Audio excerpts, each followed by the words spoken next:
Olá, irmãos, a todos que estão inscritos no meu canal do YouTube Volte para o Eterno.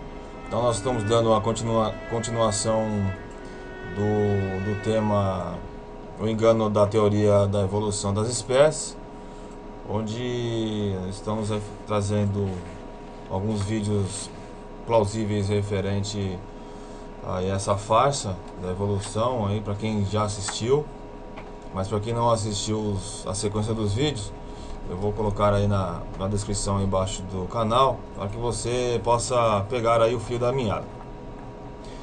Então, antes de estar pondo esse estudo, gostaria de falar sobre um blog que eu criei para estar colocando alguns textos e alguns estudos plausíveis aí referente aos enganos, referente a o primeiro que eu vou colocar aí é o dízimo, né, que é um texto que vai mostrar quem que é o devorador de Malaquias 3:10, para muitos que estão fazendo algumas perguntas aí, questionando que devemos dar o dízimo.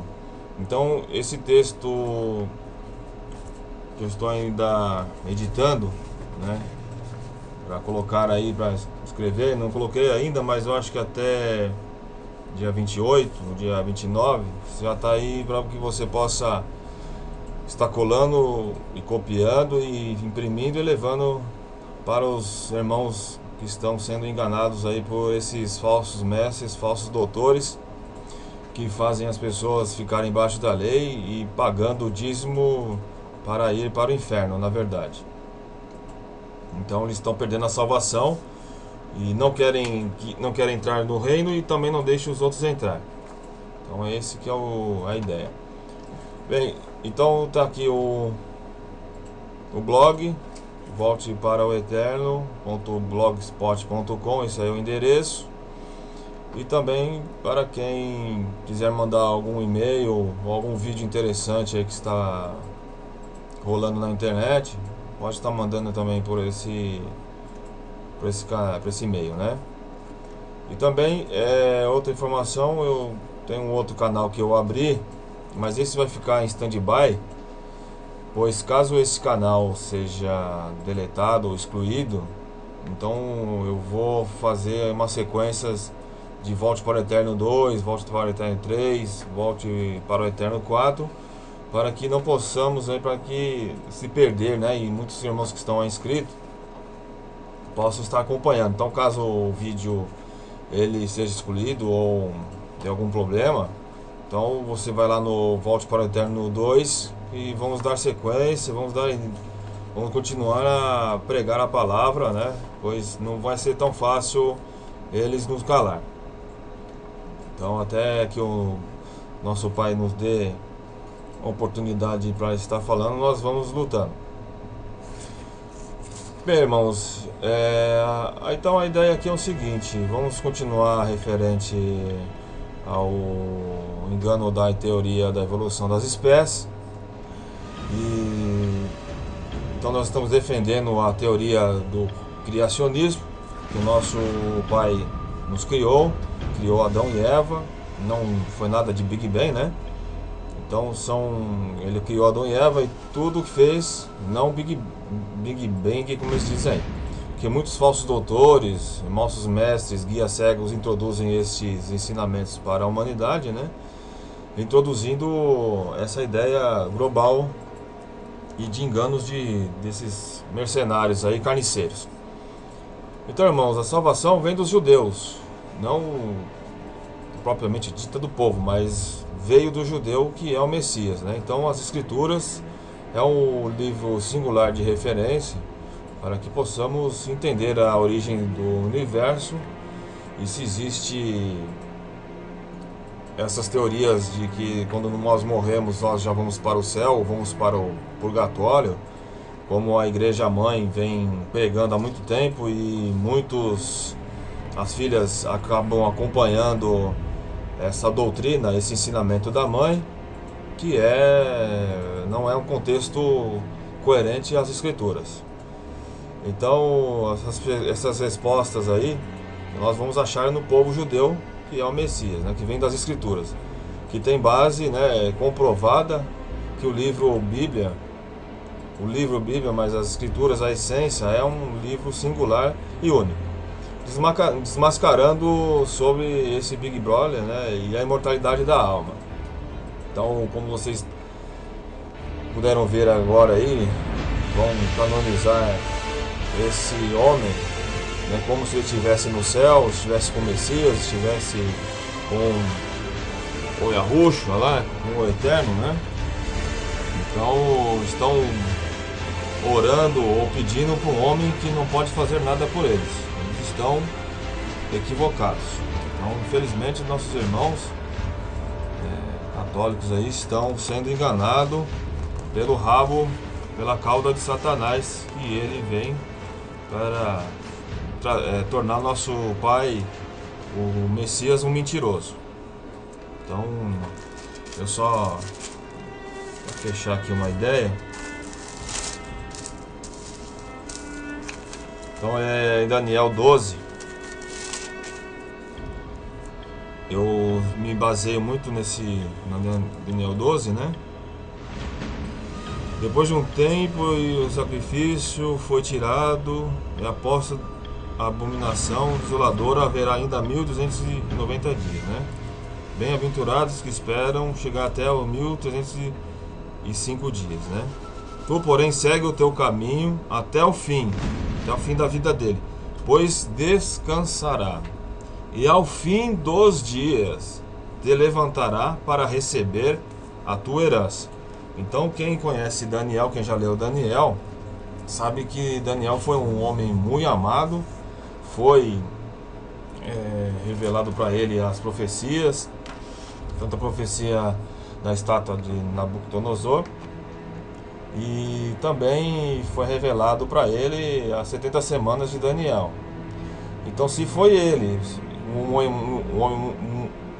homem muito amado, e ele não foi ressuscitado, ou a alma dele foi para o Messias, ele está aguardando esse repouso, então nós vemos o engano desses líderes religiosos aí, que promovem aí essa divindade satânica, essa doutrina satânica, e também estão fazendo como os egípcios, né, que mumificavam seus reis, e depois traziam à tona e ficavam adorando esses reis, como está sendo feito nessa igreja católica, trazendo João Paulo II do abismo, da sepultura, para que seja canonizado o santo, né? Então agora ele vai começar aí a fazer milagres, maravilhas, vai aparecer como Fátima, que na verdade também foi um engano, foi uma mentira inventada, né?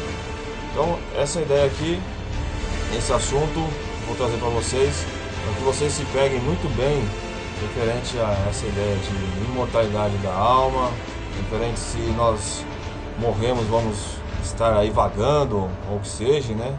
Ou que essas pessoas que estão aí atrás, se elas recebem espírito, se é espírito de luz, mas na verdade eles são espíritos das trevas, espíritos dos demônios.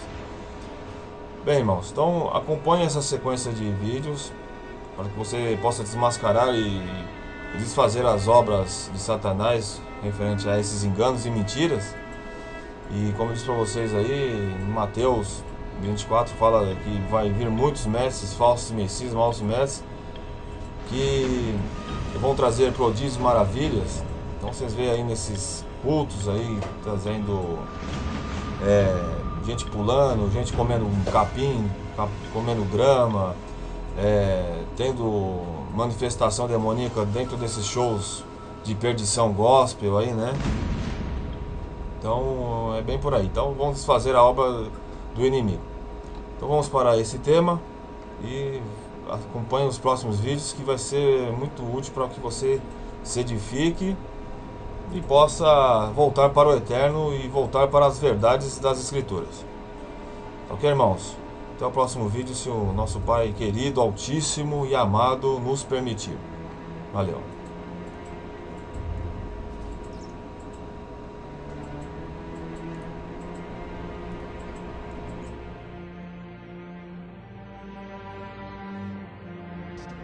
Mas, na verdade, do ponto de vista físico, o Jardim do Éden nunca existiu, como não existiu Adão e Eva, como não existiu tantos outros personagens bíblicos até Abraão. Deus criou o homem. A palavra Adão, em hebraico, que é traduzido como Adão, é aquele, vem de Adamá, que é terra. É o criado da terra. Tanto o homem como a mulher são Adãos. Então, considerar Adão e Eva como o primeiro casal é uma questão ridícula, porque a gente sabe de Edgar Monde, lá dos Exilados de Capela. Isso porque ele diz que a Bíblia por si só explica a Bíblia, né? Olha só. Mas a Bíblia por si só explica a Bíblia. Olha aí. Então por que ele citou uma literatura fora da Bíblia, né? Que não tem nada a ver com a Bíblia? Sofisma. Né? Por que ele não fez uma análise sobre Adão e Eva dentro da própria Bíblia? Porque os escritores do Novo Testamento e o próprio Jesus, caro amigo, falam de Adão e Eva. Existe até mesmo uma árvore genealógica do próprio Salvador. De Edgar Monde, lá dos Exilados de Capela. Olha só, então ele prefere usar como base aí o Exilados de Capela, né, do que considerar Paulo, Lucas e o próprio Jesus, que falam nitidamente em Adão e Eva como pessoas. E com certeza estes homens, esses escritores aí do Novo Testamento, do Antigo Testamento e o próprio Yeshua, eles na verdade aceitam Adão e Eva como pessoas criadas por Deus. Então, essa é uma maneira discreta de se negar a Bíblia. O Severino ele está de maneira sutil dizendo assim: a Bíblia não serve para nada. Ele está usando de uma maneira sutil, quer dizer, seguindo os passos de Kardec e Denis, que também espezinham a Bíblia. Denis, por exemplo, chega a dizer em Cristianismo e Espiritismo que nem mesmo o sangue de um Deus poderia resgatar alguém de alguma coisa. Então estes homens nada têm de cristãos. Eram maçons, na verdade. Tanto Kardec quanto Denis eram seguidores de Albert Pike, um dos maiores propagadores aí da maçonaria, que por sinal é satânica, né? O Chico Xavier, né?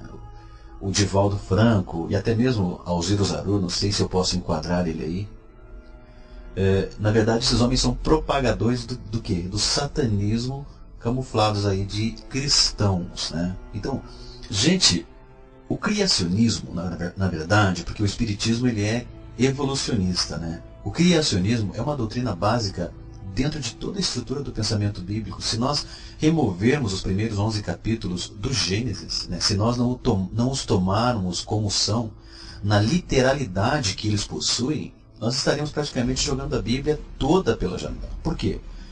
Porque o que vem depois é praticamente construído em cima dessa base. Porque se não houve criação do homem, né? Se o homem, na pessoa de Adão, não caiu, espiritualmente falando, se não existiram os personagens bíblicos, né, como Caim, Abel, Sete, Enoque, Noé, né, até Abraão, como falou lá o Severino, se tudo foi simbologia ou mitologia, como disse Kardec, por exemplo, que Adão foi um mito, então o Evangelho, o Novo Testamento, não passa mais do que uma fábula. Né? Daí então, a vinda de Yeshua à Terra foi apenas que algo interessante, dividiu a história, né? Trouxe ensinamentos de boa moral e pronto. E a morte vicária na cruz, né? Quer dizer, e a relação entre o primeiro e o segundo Adão, esse segundo Adão sendo Yeshua? Ora, se o primeiro Adão foi mito, por que Paulo faz analogias entre Jesus e o mito? Tem cabimento? Diz ele, o primeiro homem, Adão, foi feito em alma vivente. O segundo, espírito vivificante. 1 Coríntios 15:45. O que é a alma vivente? Não seria uma pessoa? O primeiro Adão, homem, alma vivente. Né?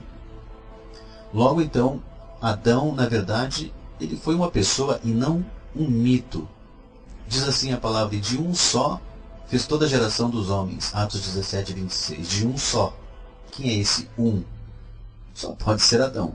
Então Severino, por exemplo, diz que quando Deus criou o homem, ele soprou a Nishmat Haim, né? Quando ele soprou, é quando Deus criou o homem. Mas que homem? Se Adão não existiu, em qual homem Deus soprou a Nishmat Haim, né? Então, na verdade, caro amigo, se o Severino não crê que Adão e Eva existiram, eu até pergunto, por que ele cita Gênesis 2:7, falando ali da criação de Adão por Deus? Quer dizer, hipocrisia. Então a questão das origens é extremamente importante. A história de Adão e Eva, tentados por uma serpente, que termina com uma mordida mortal num fruto proibido, que o Severino falou maçã, nada a ver, né? Parece para muitos, então, claro, um relato simplório demais, ou até mesmo infantil. Quer dizer, como é que nós poderíamos crer que um episódio assim justificaria o começo histórico da humanidade? Então, autores clássicos como C.S. Lewis, o autor lá das famosas Crônicas de Nárnia, e Teilhard de Chardin, chegaram a supor que Adão seria o primeiro exemplar moderno do Homo sapiens, olha só, ou uma raça espiritual que se seguiu a cadeia evolutiva. Traduzindo, o que eles propõem, caro amigo, é uma simbiose entre a Bíblia e a teoria da evolução das espécies de Charles Darwin. Então isso coloca Adão como resultado das transformações sofridas pelos hominídeos que o antecederam, os tais Pithecanthropus erectus, os Australopithecus ou os Neandertais, quer dizer, esses últimos, embora já foram aí descartados por causa da sua farsa, né? A revista Nature, de 25 de agosto de 2004, publica então a fraude de René von Sitten quanto ao achado de Neandertal. Olha só, René Prost von Sitten foi professor de antropologia da Universidade de Frankfurt por 30 anos antes de, em desgraça, ser forçado a se demitir. Uma comissão da universidade revelou que, ao longo da carreira, Prost havia plagiado trabalhos de colegas e sistematicamente falsificado datas de numerosos fósseis da Idade da Pedra, inclusive um fragmento de crânio chamado de Homem de Ranhofersand, que supostamente ligaria o ser humano ao Neandertal. Bem, claro que essa é apenas uma das inúmeras fraudes descobertas na área evolucionista. Tem muitas, né, que não dá para colocar aqui por causa do tempo. E daí então os espíritas batem no peito, né? O Severino fala um monte de asneira, achando que essa doutrina de Kardec é cientificamente verdadeira, quando na verdade a própria ciência, né, e a arqueologia joga por terra a teoria evolucionista, crendo que Adão tenha evoluído, o que é uma grande aberração. Então, caro amigo, na verdade esse processo, né, de evolução aí teria demorado mais de milhões de anos para se concretizar, indo desde as formas mais primitivas da humanidade até Adão, o mais evoluído de todos, né? Quer dizer, então, eu digo sempre o seguinte, que quanto aos ateus crerem dessa forma, a gente até entenderia, né? Tudo legal, tudo certinho, mas quando parte de um Severino da vida, que se diz aí cristão, seguidor dos ensinamentos de Yeshua, e acreditar nessa teoria sem fundamento, né, é para acabar. O Severino está se esquecendo que as doutrinas de Cristo estão edificadas sobre o conteúdo do Antigo Testamento, que por sua vez se apoia inteiramente sobre o relato do Gênesis. Não obstante o próprio mestre citar o casal Adão e Eva, né, não tendes lido que desde o princípio da criação Deus os fez macho e fêmea? Marcos 10:6. Quer dizer, inclusive Cristo também fala do dilúvio, coisa que o Espiritismo não aceita. Mas na verdade, do ponto de vista físico, o Jardim do Éden nunca existiu, como não existiu Adão e Eva, como não existiu tantos outros personagens bíblicos até Abraão. Severino chega a debochar da existência de Adão e Eva como pessoas, quer dizer, debochando assim com certeza das próprias palavras do Mestre Jesus. Exatamente, o Severino ele tira sarro, na verdade, das palavras de Jesus, e depois aparece na TV com cara de cristão dizendo, olha, Jesus é o guia perfeito para a humanidade, espírito da maior elevação, só que ao mesmo tempo desmente, né, esse mesmo Jesus que ele apregoa. Quer dizer, então se a história do Éden não aconteceu de fato, então não houve a queda de Adão, e se não houve a queda espiritual de Adão, então para que o segundo Adão, representado na pessoa de Yeshua, né? Então, quer dizer, qualquer cristão sabe que Yeshua veio fazer o que Adão não conseguiu, isto é, manter-se fiel e suportar as investidas de Hassatã. E principalmente veio resgatar o que Adão perdeu no Éden, que é a imortalidade. Daí aparece o Severino, não sei como que ele tem coragem de fazer isso, e pergunta ao telespectador, você acha? Inclusive foi um telespectador que acusou ele, dizendo que ele tinha um demônio, se não me falha a memória. E ele diz, mas vocês acham que eu vim aqui para falar alguma coisa de ruim ou de mal para vocês? Eu vou colocar aqui a fala do Severino, olha só. Então é nesse sentido dizer que eu falo através de demônios. Vocês acham que as coisas que eu digo aqui são coisas para destruir? Bem, na verdade eu não vou entrar no mérito dessa questão. E também eu não sou testemunha de Jeová, mas eu acredito que o telespectador está certo sim, porque só pelo fato do Severino rir da existência de Adão e Eva, colocar Adão, Caim, Enoque, Sete, né, Noé, olha só, até o próprio Noé, como personagens bíblicos que nunca existiram, isso é uma afronta para Deus, e não para nós, simples mortais. A história, a arqueologia, caríssimo amigo, fala do dilúvio, fala desses personagens que viveram até o dilúvio, fala de Adão. Quer dizer, será que existem referências arqueológicas e históricas de Adão, já que, segundo a Bíblia, ele é o genitor comum de todos os povos? Por incrível que pareça, essas referências existem. Então, milhares de tabletes cuneiformes, pilares e inscrições foram escavados na região que compreende então a antiga Mesopotâmia. Eram recibos, cartas, leis, documentos de propriedade, etc. Alguns tinham por conteúdo listas genealógicas e histórias tradicionais sobre os primórdios da humanidade. Qual não foi então a surpresa dos arqueólogos ao perceberem que muitos traziam semelhanças bastante acentuadas com o que seriam posteriormente escrito na Bíblia. E uma extraordinária coincidência foi percebida, por exemplo, na forma como os antigos documentos egípcios e mesopotâmicos chamavam o primeiro ancestral da humanidade. Olha só, a grafia do seu nome variava entre Aramu, Adime, Adapa, Alulim, Alorus, Atam, Admuzi. Ora, não seria razoável supor que todas essas formas constituiriam variações ortográficas do mesmo nome Adão? Note você que a forma hebraica Adam se adequa em todas essas variações. A semelhança fonética é muito acentuada, né? Quer dizer, é como se nós conhecêssemos um homem chamado João, os ingleses de John, os espanhóis de Juan, os franceses de Jean, né? Quer dizer, apesar das diferenças idiomáticas, existe o que? Uma raiz temática que permanece em todas as formas de escrita ou pronúncia daquele nome. Então, os tabletes cuneiformes encontrados no Oriente revelam ainda que desde longo tempo existiu na Mesopotâmia uma tradicional história acerca de um certo Adapa, ancestral de toda a humanidade. Aliás, Adapa é um nome que muito se assemelha ao vocábulo Adão, né, ou Adão. Então, dessa história já foram encontrados 4 fragmentos, sendo 3 deles derivados da biblioteca de Assurbanipal e o mais extenso e antigo dos artigos egípcios de El Amarna, escritos por volta do 14º século a.C. O poema original gira em torno da problemática da vida eterna, pois, segundo seu relato, o primeiro homem criado pelos deuses chamava-se Adapa. Ele recebera uma grande sabedoria, mas não era naturalmente imortal. Adapa era pela criação o filho do deus Ea e morava na cidade sagrada de Eridu. O curioso é notar que Eridu e Éden procedem da mesma raiz etimológica, em conjunto com o sumeriano Edin ou Edenu, que também querem dizer paraíso ou planura. Coincidentemente, Lucas também enumeraria a genealogia humana de Cristo a partir de Adão, classificando como, né, no mito de Adapa, o Filho de Deus. Lucas 3,38.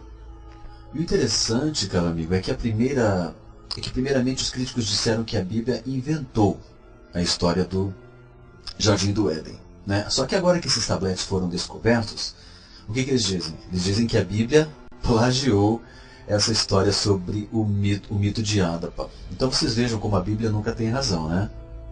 Mas como é que nós podemos assegurar que a Bíblia é a verdadeira fonte? Ora, toda essa mitologia com respeito acerca de Adão e Eva é baseada no politeísmo, né? Vários deuses.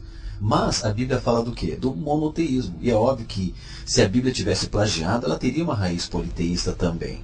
Uma outra coisa é que esses mitos colocam seus deuses nascendo depois da formação do universo, né? O universo, as forças caóticas existiam antes dos deuses. Mas a Bíblia é o contrário, colocando como Deus sendo o criador do universo. Quer dizer, o universo vem depois, né? Quer dizer, a própria mitologia grega então coloca seus deuses como vindo após a formação do universo.